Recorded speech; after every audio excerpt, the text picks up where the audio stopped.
할렐루야, 반갑습니다. 오늘도 말씀 나눔 같이 하도록 하겠습니다. 기도합니다.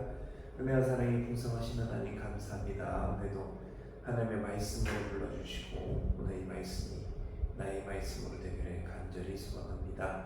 오늘도 말씀 속에서 역사하고 계신 하나님께서 임재하여 주셔서 이 말씀이 나의 말씀으로 받아들일 수 있는 귀한 시간 될 수 있도록 인도하사 축복하여 주옵소서. 이 모든 말씀 우리 주 예수 그리스도의 이름으로 기도합니다. 아멘.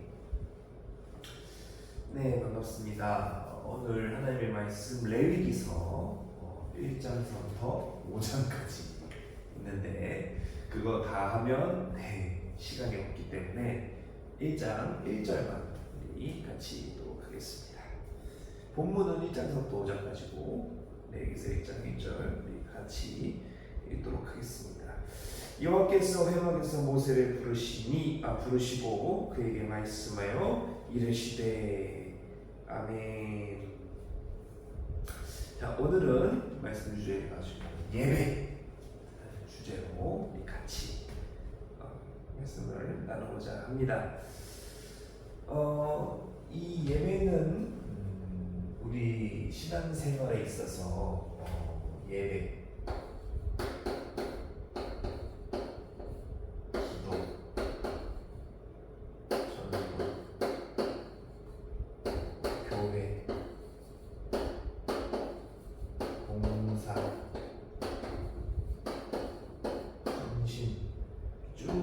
있는데 그 중에 가장 핵심이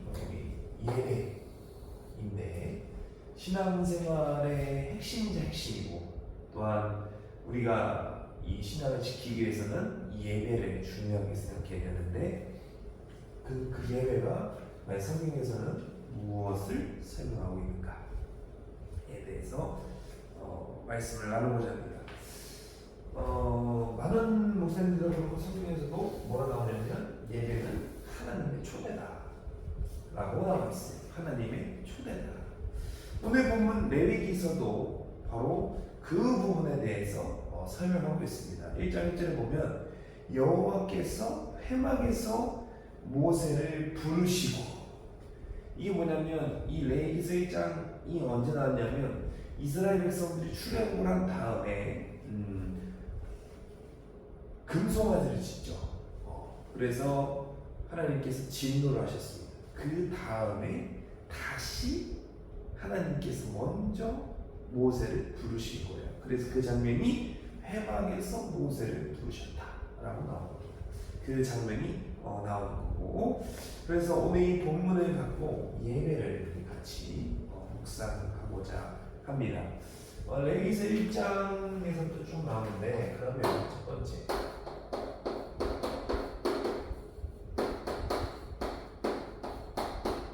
제사의 종류에 대해서 같이 보고자 합니다.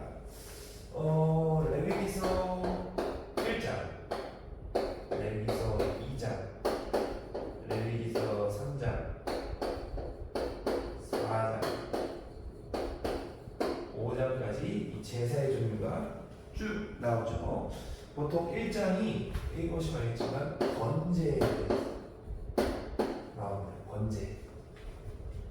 다 태우는 거예요. 다 태우는 거예요. 그래서 온전한 헌신에 대해서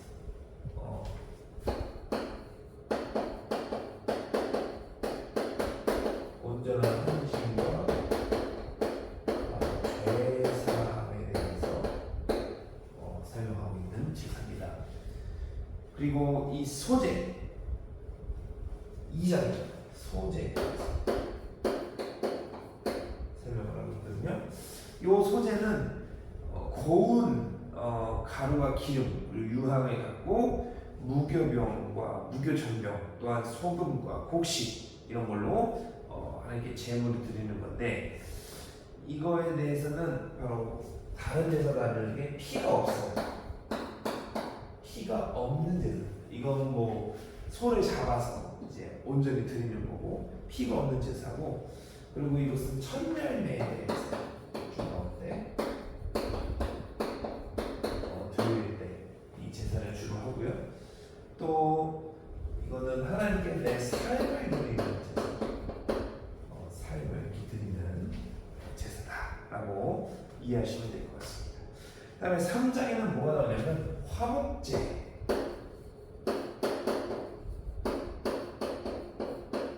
화목제가 레위기 3장에 나옵니다. 그래서 뭐 수소, 암소, 순양, 암양, 염소로 드리는 거죠. 보통 이 화목제를 축복에 대한 감사다. 그래서 감사다. 감사다.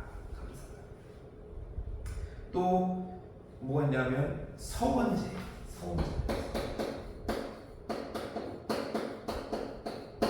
하나님께 약속을 해서 드리는 제사가 있고, 또 낙헌제라고 해서 일반적인 감사를 드리는 제사도 여기 화목제에 드립니다.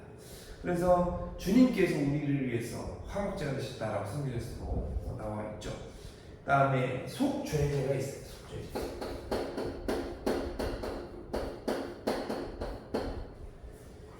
이 속죄제는 레위기 4장에 나오는데 이게 약간 특이해요. 여기 나오는 게 뭐냐면 이 속죄제는 신분에 따라서 또 그 능력에 따라서 나와요.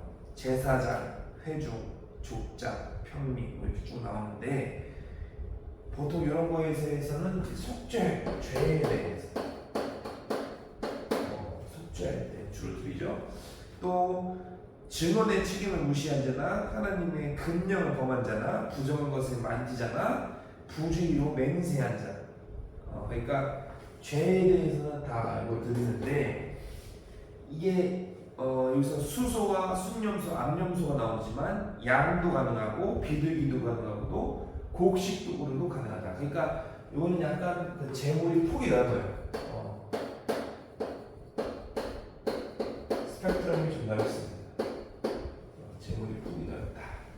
마지막으로 이 속건제라는 게 있어요. 속건제.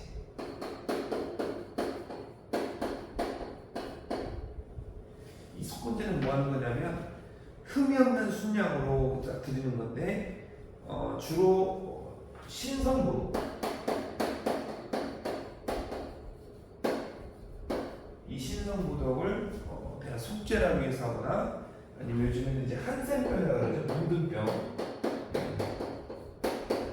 이 한센병이 나은 후에 이 속건제를 주로 하게 되어 있습니다. 또 하나 뒤에 나오겠지만 나시린 이 죄를 범한 다음에 속죄할 때 주로 이 속건제를 드리게 돼 있어요. 이게 레위기 1장서부터 5장까지는 정말 줄여서 만든 것이 제사의 종류와 그 목적에 대해서 이렇게 설명을 하고 있는 겁니다. 다음에 레위기 그 다음이 6장서부터 나오는 것은 6장부터 7장까지는 요것들이죠. 요거에 대해서 규례나 또 규칙, 이 제사에 대한 규례, 이거에 대한 방법들을 설명하는 거예요. 6장과 7장. 그래서 예배에 대해서, 제사의 종류에 대해서 레위기 1장서부터 7장까지는 자세하게 설명을 하고 있다라는 겁니다. 자, 그러면 요거를 바탕으로 우리가 이 레위기서에서 무엇을 설명하고 있을까, 이에 대해서 생각을 묵상을 쭉 해봤어요. 도대체 뭐에 대해서 이걸 이렇게 자세하게 우리에게 설명을 하고 계실까? 쭉 보니까 바로 예배는 하나님께, 당연한 얘기죠. 예배는 하나님께 드리는 것이다에 대해서 설명하고 있어요. 또 이거를 한 다음에 항상 제사장들과 아니면 바친 사람들 나눠 먹어요. 뭐가 있다? 예배에는 교제가 있다. 예배는 교제가 있다라는 거예요. 그래서 하나님과 나와의 교제, 이 교제는 하나님과 나,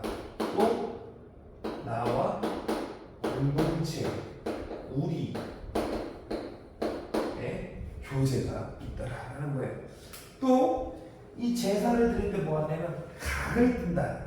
각을 뜬다. 이 각이라는 건 뭐냐면 언약의 맹세. 뭐냐? 각을 뜬다는 얘기는 옛날에는 그 창세기를 좀 보면 알겠지만 아브라함이 멜기세덱을 만났을 때 각을 떠요. 그게 그때 당시 뭐냐면 맹세한다는 언약. 예배는 뭐냐? 그 가운데 이게 들어 각을 뜬다. 나를 용서하신다. 나에게 그리스도를 허락하신다. 임마누엘의 언약이 있다.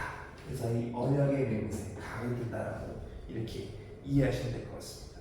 또 이 각을 뜬다는 뭐 하냐면 그걸 다 태우거나 아니면 씻어요. 바로 뭐를 의미하냐? 죄사 의미하고 오늘날 바로 성령님께서 우리를 태우시고 보혈로 씻는다라는 의미를 갖고 있어요. 또 제사장이 안수를 하죠. 그건 뭐냐? 내 죄를 고백한다. 내 죄를 고백한다. 내 죄를 고백한다. 그리고 또 인정한다. 나는 죄인이다. 이게 들어가 있더라. 또 이것을 다 태웁니다. 흔적을 없앱니다. 죄에 대한 흔적을 없앤다. 이것이 예배다. 흔적을 없앤다. 또 이러한 제물들을 보면 형편에 따라 달라요. 또 상황에 따라 달라요. 그러니까 뭘 의미합니까? 내 상황, 형편에 따라 이게 어떻게 한다? 예배하고 예물을 드린다. 이것이 예배 레위기를 통해서 우리가 묵상할 수 있는 겁니다. 이것이 예배를 의미하고 있구나. 구약은 제사장을 통해서 제사를 드려서 이렇게 예배했고, 신약은 예수 그리스도로 말미암아 우리가 직접 하나님께 다가갈 수가 있게 된 겁니다. 이것이 구약에서 말하는 제사지만 신약 오늘날 우리의 관점으로 봤을 때 이것을 의미하고 있구나라는 것을 우리가 알 수가 있었습니다. 또 하나 가장 좀 무서운 부분인데 이 죄 같은 경우에는 뭐가 없어요? 남녀노소 없어요. 남자이건 여자이건 나이가 많건 적건 간에 다 죄가 있다. 죄가 있다. 이 죄는 바로 남녀노소가 없어요. 없더라. 신명기 4장 24절에 2장 죄송합니다. 2장 34절에 이런 말씀이 나와 있어요. 그때 우리가 그의 모든 성읍을 점령하고 그의 각 성읍 그 남녀와 여호와 함께 하나도 남기지 아니하고 진멸하였고, 이게 뭐냐면 이스라엘이 이제 헤스본 왕 시온을 칠 때의 사건인데 이거를 어겼죠. 근데 주님은 하나님은 뭐라 하냐면 다 진멸하라고 했어요. 그 말을 비춰봤을 때 죄에는 남녀노소가 없다. 어떻게 보면 되게 잔인한 부분이에요. 아니 하나님이 왜 치는데 남녀와 유아와 함께 하나 남기자고 진멸하라고 하셨는가? 다시 가만히 보세요. 죄에는 남녀노소가 없다. 남녀노소가 없다. 애가 어리든 노인이든 남자이든 여자이든 죄가 있다. 그 죄는 바로 구약에는 이 제사를 통해서 속죄할 수 있었지만 오늘날 우리는 바로 뭐예요? 예수 그리스도를 말미암아 내 죄가 없고 그걸 고백하러 나가는 것이 예배다라고 이해하시면 될 것 같습니다. 이거 바로 중요한 내용이다라는 거죠. 자, 그럼 두 번째로 이러한 예배를 위한 뭐가 있냐? 자세가 있더라.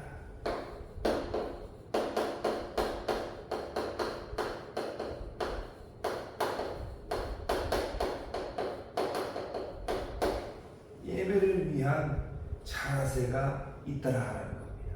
오늘 본문이죠. 레위기 1장 3절에 보면 뭐라 나오느냐? 그 예물이 소의 번제이며 흠없는 수컷으로 회막 문 안에서 여호와 앞에 기쁘게 받으시도록 드릴지니라. 모아야 된다. 바로 하나님을 기쁘게. 하나님을 기쁘게 해야 된다. 하나님을 기쁘게 해야 된다. 신약에서는 뭐라 설명합니까? 바로 마태복음 5장 23절과 24절에 이렇게 나와요. 그러므로 예물을 제단에 드리려다가 거기서 내 형제에게 원망할 만한 일이 있는 것이 생각나거든 예물을 제단 앞에 두고 먼저로서 형제가 화목하고 그 후에 와서 예물을 드리라. 이게 뭡니까? 하나님을 기쁘시게 하는 것이 예배인데 형제와 먼저 화목하고 예배를 드려라. 형제와 화목이 중요하다.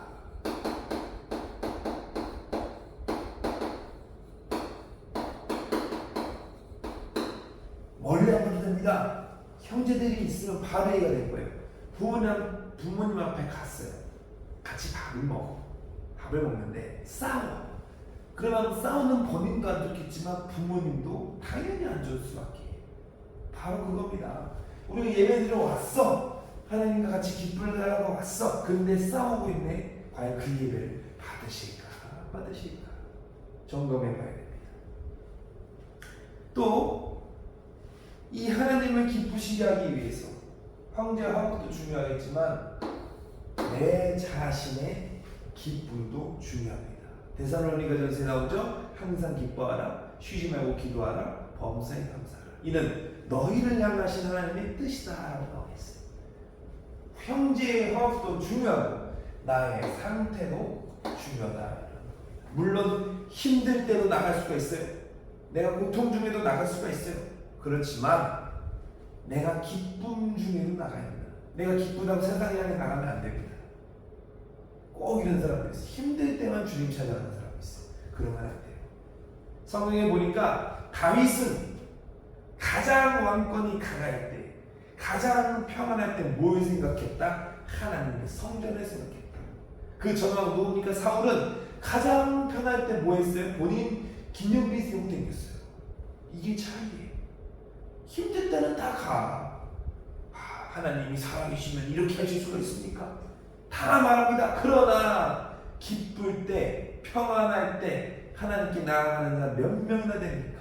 이거를 우리가 돌이켜보면서 이번에 이 코로나 사태 때문에 집에서 예배드리는 거 편하죠? 성전에 나가기가 싫어요. 근데 솔직히 말하면 집에서 예배가 됩니까? 뭐 된다는 사람도 있겠지. 근데 중요한 건 뭐냐? 집에서는 예배가 잘 안 돼요. 왜? 방해하는 방해 요소들이 너무나도 많아. 이런 것들을 우리가 생각하면서 다시 한번 돌이켜보시길 바랍니다. 자, 두 번째, 바로 사랑하는 마음이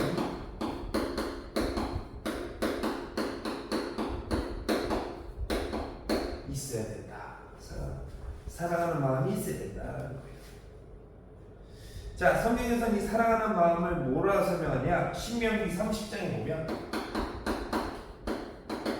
6절에 이런 말씀이 나와요. 내 하나님 여기서 내 마음과 내 자손의 마음을 하려 베푸사 너로 마음을 다하여 뜻을 다하여 내 하나님 여호와를 사랑하게 하사 너로 생명을 얻게 하실 것이며 마음과 목숨과 뜻을 다하여 하나님을 사랑하라라고 구약에서도 말하고 있고 또 신약에서도 마태복음 22장 37절에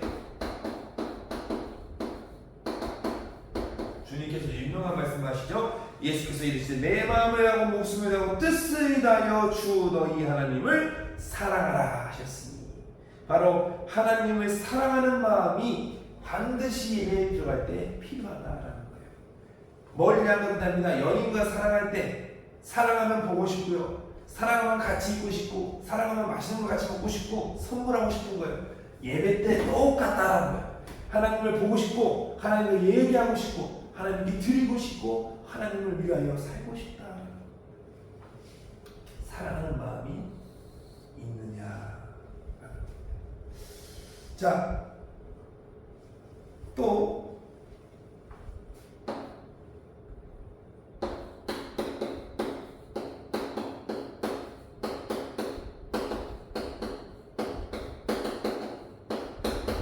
악을 미워해야 합니다. 로마서 12장 9절에 보면 사랑에는 거짓이 없나니 악을 미워하고 선에 속하라. 악을 미워해야 돼요. 악을 무슨 모양이라도 버려라 하고 성경에서 또 말하고 있어요. 이 악을 미워해야 됩니다. 예배는 누가 드리느냐? 하나님의 자녀가 드리는 것이 예배입니다. 하나님의 자녀가 드리는 것이 예배예요. 제가 그 전에 했던 사례가 하나 있습니다. 알 텐데 아버지가 있어요. 그 밑에 아들이 한 명 있고 이 아들의 친구가 있어. 친구. 근데 얘가 얘를 보는 거예요. 똑같이 하는 거예요. 얘가 공부하면 공부하고, 얘가 놀면 놀고, 자면 자는 다 쭉 하고 있어요. 근데 어느 날 이 아들이 용돈이 필요해서 아버지한테 말하는 아버지 나 용돈 10만 원만 주세요. 얘가 이거 갔어. 지 아버지한테 한다는데 이거 얘한테 이 아버지한테 10만 원만 주세요. 줬을까요? 안 줬을까요? 물론 뭐 마음이 좋은 아버지는 줄 수 있겠지만 안 줍니다. 왜? 내 자녀가 아니잖아. 생각을 해보세요. 내 부모님께 드리는 거와 친구 부모님께 드리는 거랑 마음이 같습니까? 아니란 얘기예요. 예배도 똑같다는 거예요. 왜 악을 미워해야 됩니까? 왜 악을 미워해야 돼요? 마귀 자녀였던 우리가 예수 그리스도로 말미암아 의의 자녀가 되었으면 악을 미워하는 것은 당연한 거예요. 그래서 로마서 12장 9절에 보면 악을 미워하고 선에 속하라. 왜? 사랑에는 거짓이 없다. 사랑하는 마음이 있다면, 요 마음이 있다면 요거는 당연한 거예요. 이게 중요한 겁니다. 두 마음을 품지 말라는 얘기가 여기에 있는 거예요. 두 마음을 품지 말라는 얘기. 그만큼 중요한 것이다. 라는 거죠. 그만큼 중요한 것이다. 자, 또 사랑에 대해서 지금 계속 말하고 있습니다. 네. 또 세상을 사랑하면 안 됩니다. 이게 어디 나오느냐? 요한일서 2장 15절 17절 두 절에 향하여 나옵니다. 세상에 있는 것들을 사랑하지 말라. 누구든지 세상을 사랑하면 아버지의 사랑이 그 안에 있지 아니하니 이는 세상에 있는 모든 것이 육신의 정욕과 안목의 정욕과 이생의 자랑이 다 아버지께로 온 것이 아니요 세상으로부터 온 것이라.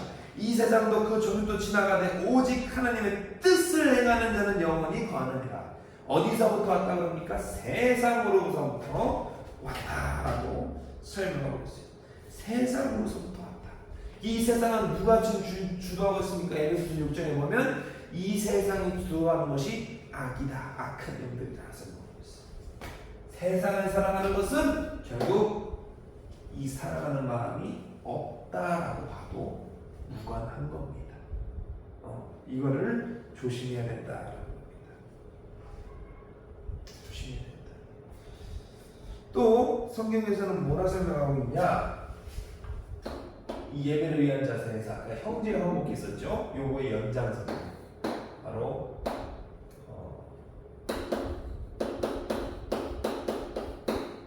형제를 사랑한다. 요한일서 4장 20절에 그 말씀이 나와 있습니다.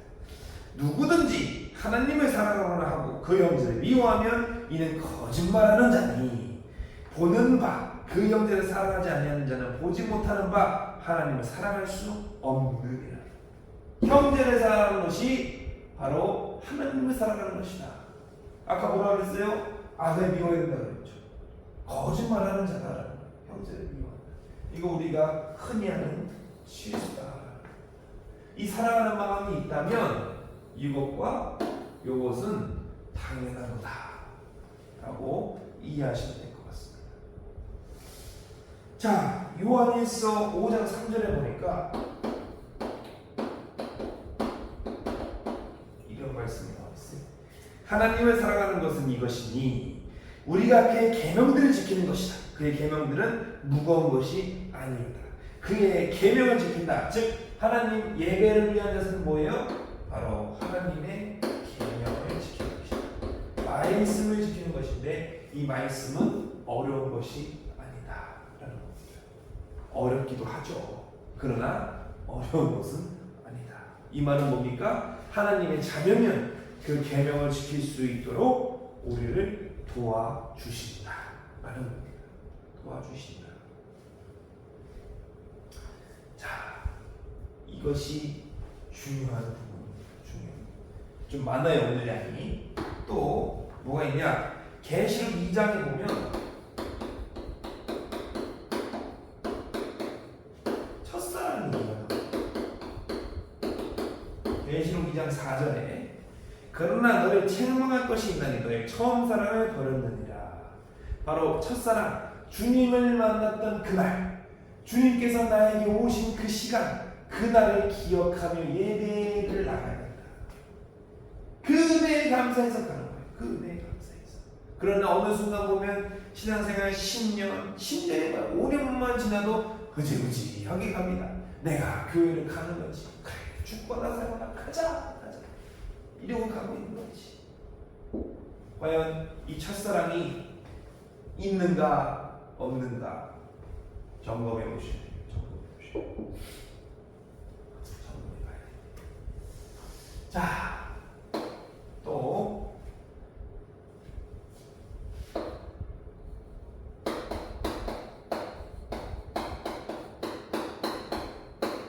들을 준비가 있어야 한다라는 거죠. 전도서 5장 1절과 2절에 이렇게 나와요. 너는 하나님의 집에 들어갈 때 내 발을 삼갈지어다. 가까이하며 들을 말씀을 듣는 것이 우매한 자들의 재물에는 것보다 나으니 그들은 악을 행하면서도 깨닫지 못하느니라. 너는 하나님 앞에서 함부로 입을 열지 말며 급한 마음으로 말을 내뱉지 말라. 하나님은 하늘에 계시고 너는 땅에 있습니다. 그런즉 마땅히 말에 적게 할 것입니다. 이게 바로 뭡니까? 말씀을 들을 준비가 되어야 된다라고 말하고 있습니다. 예배를 드릴 때는 들을 준비가 되어야 돼요. 근데 되게 재밌는 부분이 나와요. 말씀을 듣는 것이 우매한 자들이 재물을 드리는 것보다 나으니라 라고 말하고 있어요. 말씀을 듣는다는 것은 그만큼 내가 하나님께 1000만 원이 됐든 1억이 됐든 헌금하는 것보다 말씀 듣는 것이 중요하다. 그 말은 뭐냐? 들을 준비가 되어 있어야 된다. 실컷 말씀 시간을 자다가 헌금 시간 전에 반짝 들어서 하는 것보다 말씀에 집중하면서 듣는 것이 더 중요하다라는 겁니다. 말씀 듣는 것이 그만큼 중요하다. 또 재밌는 부분이 뭐가 있냐면 입을 열지 말고 함부로 입을 열지 않는다. 내 입에서 뭐가 나와요? 악한 것이 나오기 때문에. 그러니까 말씀을 들으면서 이런 생각이 드는 거죠. 저 목사님 나 들으라고 하는 말이야. 이런 말과 이런 생각도 합니다. 그 입을 열지 말라는 얘기예요. 그냥 그 말씀에 순종해서 들으라는 얘기예요. 괜히 또 말씀 끝나서 뭐예요? 목사님한테 가가지고 저 들으라고 하신 말씀이죠. 이런 짓거리 하지 말고 그냥 듣고 순종하라는 거예요. 듣고 순종하라. 그렇게 말하는 사람 지금 정상인을 못 봤어요. 정상인을 못 봤어요. 자, 아무튼 그렇습니다. 자, 다음 또 재밌는 말씀이 뭐냐? 급한 마음으로 말을 내지 마라. 자, 급한 마음이 뭐예요? 이게 우리가 지양해야 돼. 급한 마음. 조금 천천히. 뭐냐? 말씀을 듣고 욱해가지고 가지 말고 말씀을 듣고 계속 묵상해 보라는 거예요. 그래서 주님은 뭐라 그래요? 마태복음 12장 29절에 나는 마음이 온유하고 겸손하니. 주님은 마음이 급하지가 않아. 온유하고 겸손해. 뭘 의미하시는 겁니까? 이게 우리와 주님과의 다른 점이에요. 전도할 때, 말씀 들을 때, 헌금할 때, 또 예배할 때 다 달라요. 다 달라요. 전도할 때 보세요. 말씀 안 듣는다고 속으세요. 딱 뜨거운 게 올라오죠. 그러면 안 된다. 급한 마음에 된다. 이게 우리가 지향해야 된다. 자, 마지막 가장 중요한 겁니다. 예배를 위한 자세. 바로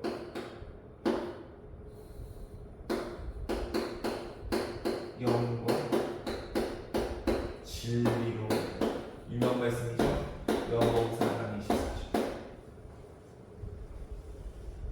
하나님은 영이시니 예배하는 자가 영과 진리로 예배할지니라. 지난번 성경에는 뭐라고 해요? 하나님은 영이시니 예배하는 자가 신령과 진정과 영과 진리로 예배를 드려야 된다라는 겁니다. 왜? 23절에 재밌는 말씀인 거예요. 아버지께 참되게 예배하는 자들은 영과 진리로 예배할 때가 오나니 곧 이때라. 아버지께서 자기에게 이렇게 예배하는 자들을 찾으시느니라. 하나님께서 이렇게 예배하는 자를 찾는다. 왜? 이렇게 예배하는 자가 없다. 어디서 걸려요? 여기서 걸립니다. 여기서 다 걸립니다. 여기서 다 걸려요.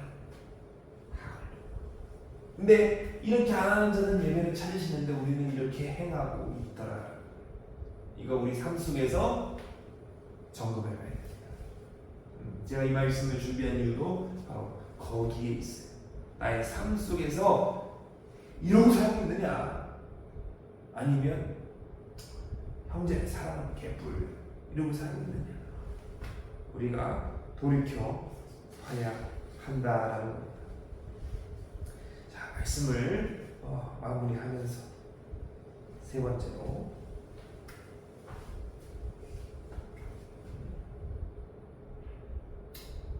여기서 볼게요.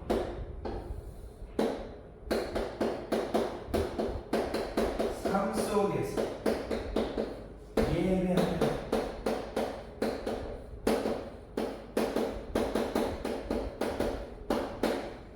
삶 속에서 예배하면 어떻게 해야 될까? 먼저 첫 번째로 가장 중요합니다. 핵심을 알아야 예배의 핵심, 이거를 알아요. 예배의 핵심을 알아요. 뭐냐?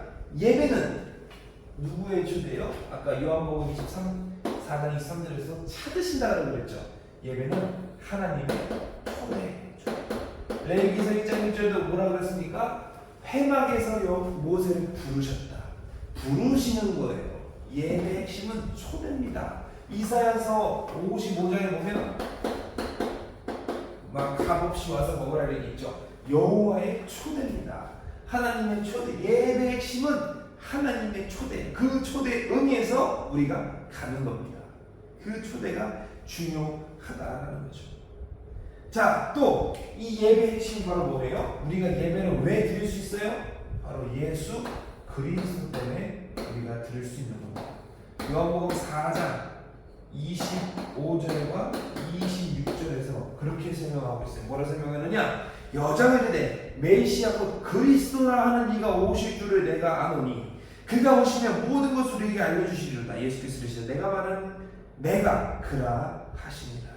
바로 예배의 핵심, 사마리아 여자와 예수님이 4장을 통해서 쭉 얘기하지만 거기서 가장 많은 핵심이 뭐예요? 예배. 그 예배는 예수 그리스도를 통해서 우리가 나갈 수 있는 거예요. 우리의 뭐가 되셨어요? 화목제가 되셨어요. 하나님과 우리의 관계를 화목하게 하시고 본인이 직접 십자가에 달리시고 말미암아 우리가 그 은혜로 나아가는 겁니다. 또 삶 속에서 예배하면 우리가 무엇이 있어야 되냐? 바로 우리의 신앙 고백이 반드시 있어야 돼. 마태복음 16장 16절 주는 그리스도시요 살아계신 하나님의 아들이십니다. 이 고백이 반드시 있어야 됩니다. 베드로의 고백이 나의 고백, 나의 구원자 예수 그리스도가 나의 구원주가 되어 주십니다. 이 고백이 바로 이 삶 속의 예배다. 삶 속의 예배다. 물론 예배당에 가서 예배 드리는 것도 중요해요. 그러나 내 삶 속에서 드리는 예배가 더 중요하다. 더 중요하다. 한 주간을 살아갑니다. 세상 속에서 말씀을 충전받기 위해 주님의 전으로 나옵니다. 그러나 그 세상에 살아가는 동안에 말씀을 갖고 삶 속에서 예배하는 것도 중요하다라는 겁니다. 그래서 우리의 신앙이 그만큼 중요하다. 나의 구원주가 되시는 오직 예수 그리스도의 고백, 이 고백이 삶 속의 예배에서 그만큼 중요하다라는 겁니다. 자, 이러한 것들을 다 정리하면서 오늘 결론을 내봅시다. 자, 결론.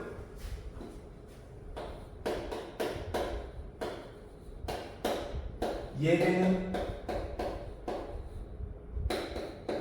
하나님께. 그죠? 예배는 하나님께.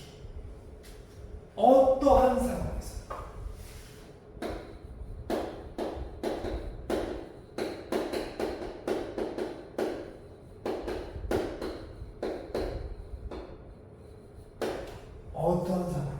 그게 번제가 됐든 소제가 됐든 화목제가 됐든 속죄가 됐든 속건제가 됐든 내 삶 속에 됐든 어떠한 상황에서도 예배를 드려요. 또 내 형편에 따라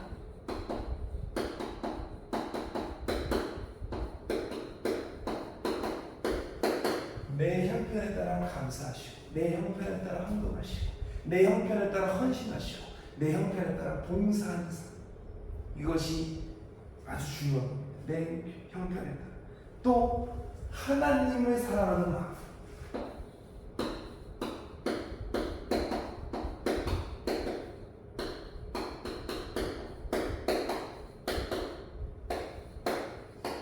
하나님을 사랑하는 마음으로 예배와 삶을 살아가야 돼요. 하나님을 사랑하는 마음.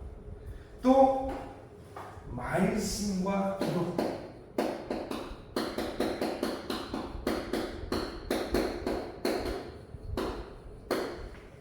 말씀과 기도로 나아가야 된다. 마지막으로 참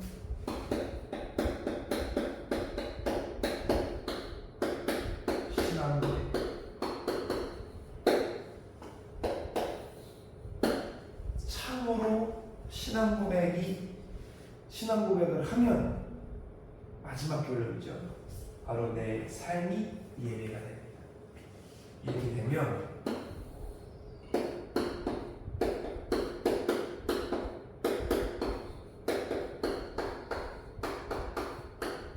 내 삶은 예배가 됩니다.